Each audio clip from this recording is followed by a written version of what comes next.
bila cakap ialah keselamatan tu, sebab saya rasa kat luar bila contohlah bila mereka menonton Azan Shah contoh kat track, seronoknya dia elak ada dia golek-golek kan.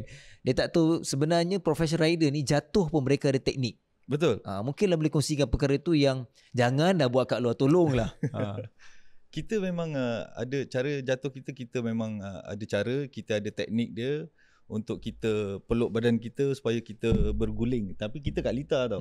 Kita berguling tu atas dekat tempat yang rata. Tapi jalan raya mana ada tempat yang rata, tahu ada pokok, ada railing, ada bas. Betul. So benda-benda ni yang agak kritikal untuk pengguna jalan raya.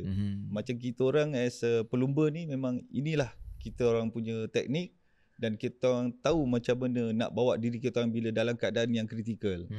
So kita orang dah dilatih secara profesional untuk bawa motor laju kat litar dengan cara yang selamat. Untuk jatuh pun kita tahu macam mana kita nak jatuhkan diri kita. Jalan raya diorang tak tahu macam nak jatuh bang. Okay. Macam nak jatuh? Dia orang jatuh pun angkat tangan je.